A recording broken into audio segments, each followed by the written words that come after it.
Hello বন্ধুরা, কেমন আছো তোমরা সবাই? আমি সুমনা লাইফস্টাইল। আমি তো বেশ ভালোই আছি। তোমরা কেমন আছো সেটা বলে যাও। আমরা চলে এসেছি আজকে ফুচকা ভাজা দেখার জন্য। এখানে ফুচকা ভাজার প্রসেসিং চলছিল, তাই সবাই গোল করে আমরা ফুচকা ভাজা দেখছিলাম। এটা আমার জামাইবাবু হয়, ওরা অনেক দূর থেকে এসছে, ফুচকা ভাজার সব কিছুই সরঞ্জাম নিয়ে এসেছিলো ফুচকা ভেজে আমাদের খাওয়াবে বলে। এখানে ফুচকা ভাজা আমরা সবাই দাঁড়িয়ে দেখছিলাম, শুধু আমি না, দেখো অনেক দর্শক আছে, সবাই ফুচকা ভাজা দেখছে। আমিও দেখছিলাম, মাঝে মাঝে একটু ভিডিও করে নিচ্ছিলাম। কি সুন্দর করে ফুচকাগুলো ভাজছে, কি এক্সপিরিয়েন্স, মানে এক্সপিরিয়েন্স তো থাকবেই। ও সত্যি কথা বলতে গেলে ওদের তো ফুচকার দোকানও আছে, এর জন্য এত সুন্দর ফুচকা ভাজে। দেখো একজন ফুচকাগুলো দিচ্ছে আর একজন নেড়ে নেড়ে উঠাচ্ছে। ফুচকাগুলো একটু লাল হয়ে গেলেও কিন্তু খেতে অনেকটাই টেস্টি হয়েছিল। আমার তো খুব ভালো লেগেছিলো ফুচকাগুলো। দেখো কি সুন্দর দিচ্ছে আর উঠাচ্ছে, দিচ্ছে আর উঠাচ্ছে। আমরা অনেকবার ট্রাই করেছিলাম কিন্তু এত সুন্দর হয়নি। কীভাবে পারে ওরা এত সুন্দর করে ফুচকা ভাজার জন্য। দেখো দর্শকও একটা দুটো হয়নি, দর্শকও প্রচুর দর্শক, মানে ফুচকা কীভাবে ভাজছে দেখার জন্য প্রচুর দর্শক জমে গেছে। তারপর এদিকে বিয়ের বাজনা এসেছিলো, দেখো শুনতে দেখো।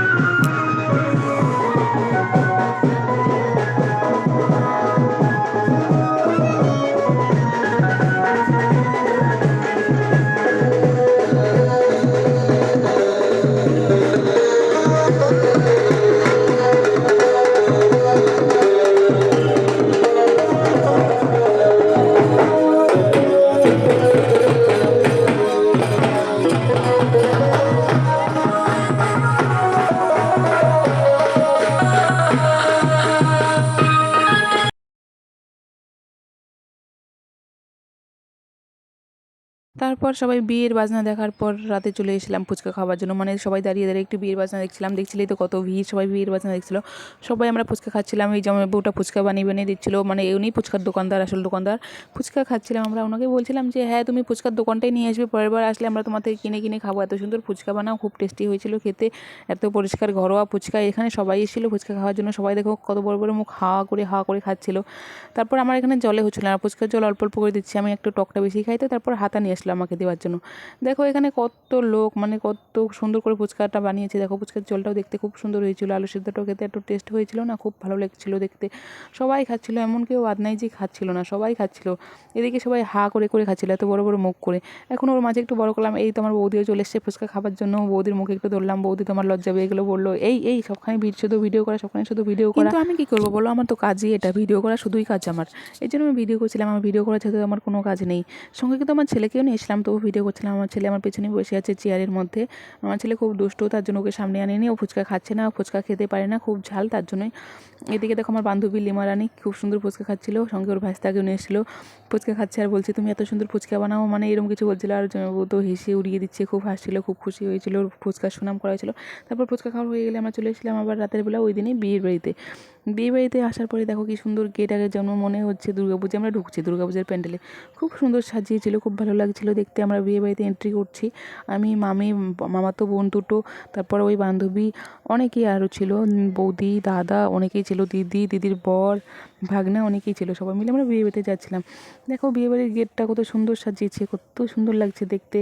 এই বিয়ের গেট দেখে আমার নিজের বিয়ের কথা মনে পড়ে যাচ্ছিলো। আজ থেকে 3 বছর আগে আমারও এইভাবে বিয়ে হয়েছিল, খুব সুন্দর হয়েছিল বিয়ের গেট, আমারও এইরকম হয়েছিল। আমার বিয়েতে আমি মজা করতে পারিনি ঠিকই, কিন্তু লোকে মতো মজা করেছে, আমি একটুও করতে পারিনি। মানে নিজের বিয়ে নিজে কীভাবে মজা করবো, নিজে তো সেজেছি, খেয়েছি, মানে সরি খাইনি, সেজেছি আর বসেছিলাম, মানে বউ সেজে বসেছিলাম। সেদিন তো আমি সেলিব্রিটি ছিলাম, আজকে তো আমি সেলিব্রিটি নয়। তারপর এদিকে আমরা সবাই বিয়ে বাড়িতে ঢুকে যাচ্ছি, আমি, মামি, ওরা বিয়ে বাড়িতে ঢুকে যাচ্ছি। এখন চলো বিয়ে বাড়িতে গিয়ে বউটা দেখা যাক, বউটা কীরকম সাজিয়েছে। আমরা সেখানেই যাচ্ছিলাম, কিন্তু লোক, প্রচণ্ড লোক না, ছোটো একটা বাড়ি, এর জন্যই একটু অসুবিধা ছিল, কিন্তু যাচ্ছিলাম। দেখো এই তো বিয়ের কুঞ্জ দেখা যাচ্ছে, বিয়ের কুঞ্জটা খুব সুন্দর হয়েছিল, দারুণ হয়েছিল দেখতে, ছোটো ছোটো করে বানিয়েছে, কিন্তু সুন্দর হয়েছিল। জানো একটা মজার বিষয়, আমার যখন বিয়ে হয়েছিল, আমার বিয়ের কুঞ্জটা এতই খাটো বানিয়েছিল, যেখানে আমি এত লম্বা 5 ফুট 5 ইঞ্চি, সেখানে আমার কুঞ্জটা হয়েছিল 5 ফুট 2 ইঞ্চি। আর আমি, মানে বিয়ের কুঞ্জতে বারবার আমার মাথা ঠেকে যাচ্ছে। আমি বিয়ে করছি, এদিকে আবার চিৎকার করছি, বিয়ে করছি চিৎকার করছি। আমার মানে এত পরিশ্রম, মানে এত ভালো, মানে খারাপ লেগেছিলো বিয়ের কুঞ্জটা এরকম হয়েছিল। আর আমার ভাব দেখে সবাই হাসছিল। এদিকে দেখো নতুন বউকে সবাই যৌতুক দিচ্ছে, আমিও যৌতুকটা দিয়ে নিয়েছিলাম। মানে আমারটা এখানে নেই, আমি এই তো আমি দিচ্ছিলাম এখন। আর বউ তো আমাকে দেখছিল, এই তো আমি ঝলক দিয়েছি, বউ তো আমাকে দেখছিল তুই ভিডিও করছিস, তবু আমাকে বলছিল পাড়ারই মেয়ে তো একসঙ্গেই বাড়ি, তার জন্যই।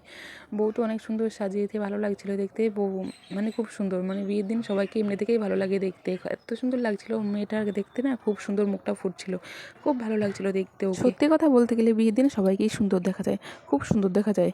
বিয়ে বাড়িতে দেখো অনেক লোকজন, মানে এখনও বরযাত্রী আসেনি তবু অনেক লোকজন, খুব সুন্দর সাজিয়েছে। কুঞ্জটা আমি তোমাদের বারবার কুঞ্জটা দেখাচ্ছি, খুব সুন্দর সাজিয়েছে।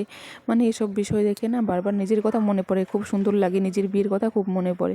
আমারও এরকম করে বিয়ে হয়েছিল, এরকম মানে একটা দিন ছিল, সেগুলো আমি খুব মিস করছি, খুব মনে পড়ে। এই মানে এই কুঞ্জ বা বিয়ের বাজনা শুনলে নিজের বিয়ের কথা মনে পড়ে, আর চোখ দিয়ে সুর করে জল বেরিয়ে যায় যে আমি এইভাবে পর হয়ে গিয়েছিলাম। খুব মানে খুব মনে পড়ে সেই দিনটা, এত কষ্ট হয়েছিল না, কিন্তু আমি বোঝাতে পারিনি, আমি হেসে হেসে নেচে নেচে বিয়েটা করেছিলাম। খুব সুন্দর লাগছিল দেখতে। দেখো এখানে আবার আমার মামাতো বোন দাঁড়িয়েছিল, মামাতো বোনও দেখছিল বিয়ের কুঞ্জটা, সবাই দেখছিল বিয়ের কুঞ্জ। এখানে আমি ভিডিওটা করতে পারিনি ভালো করে। তারপর বিয়ের জন্য ল্যাপ, কাঁথা, তোশক এখানে আছে, আলমারি, ড্রেসিং টেবিল, খাট, শোকেস, যা যা লাগে বিয়ের যাবতীয়, মেয়ের বাবাকে এসব দিতে হয় জানোই তো, অনেক কিছু দিয়েছিল। এখানে আমি ভিডিও করছিলাম, দেখো ওই তো আমাকে দেখা যাচ্ছে হালকা পাতলা। আজকে ক্যামেরা ধরার কেউ নেই, কাকে ক্যামেরা ধরার জন্য দিব, মানে ভিডিওর ক্যামেরা ধরার জন্য দিলে কেউ হেসে উড়িয়ে দেয়, মজা করে, বলছে সবখানে কি ভিডিও, সবখানেই ভিডিও, বাজারে গিয়ে ভিডিও করলেও মানে অনেকেই মানে খারাপ খারাপ কমেন্ট করে, তার জন্য ভিডিও করতে পারিনি। তারপর এখানে দেখো এখানে সেলফি স্ট্যান্ড, ওখানে ওই যে মামনিটা সেলফি করছে, মামনি পরে আমাকেও ডেকেছিলো যে সেলফি করার জন্য। তারপর সেলফি টেলফি করে আমরা খাবার জন্য চলে এসেছি। এখানে একদল খাচ্ছে আর একদল বসে আছে, আমরা ফেসবুকে ভাইরাল হয়েছে না বর্তমানে, একদল খাচ্ছে আর একদল বসে আছি, সেরকমটা হয়েছে। ওরা একদল খাচ্ছে আর আমরা একদল ওয়েট করছিলাম, ওরা খাচ্ছিল কি সুন্দর আর আমরা বসেছিলাম এখানে ওয়েট করছিলাম যে আমাদের কখন খাবার দেবে, রাক্ষসগুলো আমরা বসেছিলাম। এখানে আবার একটা আমার দিদি মানে ভাগ্নের জন্য সিটে রেখেছে, বসেছিল। ওই পাশে আমার বৌদি, মানে ভাসতে দাদা, অনেকেই বসেছিল, সবাই খাবে, সবাই খাওয়া দাওয়া করবে, তার জন্যই। বন্ধুরা আজকের ভিডিওটার ভয়েস ওভারটা খুব ভালো করে দিতে পারলাম না, মানে ভয়েসটা একটু খারাপ খারাপ শুনতে লাগছে, কেননা আমাদের বাড়িতে অনেক লোক আছে তো, ওই জন্য জোরে ভয়েসটা, মানে জোরে কথা বলতে পারলাম না, ভয়েসটা ভালো হয়নি। তো আজকে দেখো আমরা এখানে মানে মানে যেখানে খাবার বসলাম, খাবার আমাদের দেওয়া হয়ে গেলো, খাবার খাওয়া হয়েও গেলো। তারপর এখানে একটু নাচের এখানে চলে আসলাম, মেয়েরা ডান্স করতে, একটু ডান্স করছে, একটু দেখতে আসলাম, মেয়েরা বড়ো সবাই ডান্স করছে। ওই তো আমার বান্ধবী, মানে প্রিয় বান্ধবী ডান্স করছে, ওই যে আমাকে দেখছিল, আমাকে পুশিং দিচ্ছিল, ওই ওই করে ডাকছিল। কিন্তু আমি তো পাগলু প্লেসে ডান্স করি না, মানে এরকম করে আমি ডান্স করবো, লোকে দেখবে, আমি সেটা চাই না। ও ডান্স করছে, ভালো লাগছে দেখতে। আমার সত্যি কথা বলতে গেলে আমি লোকের মাঝখানে ডান্স করি না, আমার ভালো লাগে না। সবাই দেখো কি নাচানাচি করছিল, কি সুন্দর হেলে দুলে কোমর দুলে নাচানাচি করছিল। এখানে আমার একটা ছোটোবেলার বান্ধবী আছে, মানে ছোটোবেলার বলতে কি এই ক্লাস 5-এর বান্ধবী আছে, ওই যে দেখতে পাচ্ছ কোনো ইউটিউবার ডান্স করছে, কিন্তু আমাদের পাড়ার ইউটিউবার, অনেক বড় ইউটিউবার, সেলিব্রিটি লোক, খুব ভালো ডান্স করছে। আমার বান্ধবী ডান্স করছে, আমার বান্ধবী যে গাউন পরেছে না, ওটা আমার বান্ধবী। পরে আমার বান্ধবীকে এক্সট্রা করে তোমাকে ডান্স দেখাবো, এই তো আমার বান্ধবীকে নিয়ে যাচ্ছি আমি ডাকার জন্য, এখন এক্সট্রা করে আমার বান্ধবীকে ডান্স করাবো। এ দেখো আমার বান্ধবী ডান্স করছে, ও বান্ধবী কিন্তু আমার দিল্লিতে থাকে, এর জন্য অনেক মডেলিং। দেখো বান্ধবীকে দেখতেই টের পাওয়া যাচ্ছে, মানে একটু মডেলিং। এত সুন্দর ড্রেস পরেছিল, খুব ভালো লাগছিল দেখতে, লেলা মেলেলা। তারপর নাগিন নাগিন ডান্স করছিল, তোমাদেরটা পুরোটা বোঝাবো, দেখাবো। এখন দেখো ও কীভাবে ডান্স করে, ওর হাতে একটা কিছু ছিল একটা, সেটা আমাকে দিয়ে ও নাগিন নাগিন ডান্স করছিল। দেখো কী সুন্দর ডান্স করছে, আমাকে বলছিল একটু আয় না, আমাকে একটু ডান্স কর না, আমার সঙ্গে একটু ডান্স কর না, ওই আমাকে এইভাবে বলছিল। কিন্তু আমি তো ভাই ডান্স করি না, সত্যি কথা বলতে গেলে আমার এসব পছন্দই লাগে না। দেখো নাগিন নাগিন ও দিয়েই দিল শেষে শেষে। তারপর বন্ধুরা আমার বান্ধবীকে কেমন লাগলো তোমরা জানিও, আর আমার ভিডিওটা কেমন হয়েছে তোমরা সেটাও জানিও। আজকের ভিডিওটা কেমন লেগেছে তোমরা প্লিজ কমেন্ট করে জানিও। আর বিশেষ করে ছেলে দুষ্টুমির জন্য ভিডিওর ভয়েস ওভারটা ভালো করে দিতে পারিনি, ছেলে আমার এত দুষ্টুমি করেছিল, পাশে ওর বকর বকর তো শুনতেই পাচ্ছ। বন্ধুরা খারাপ পেও না, প্লিজ আমার ভিডিওটা লাইক সাবস্ক্রাইব করে দিও। Tata, bye bye.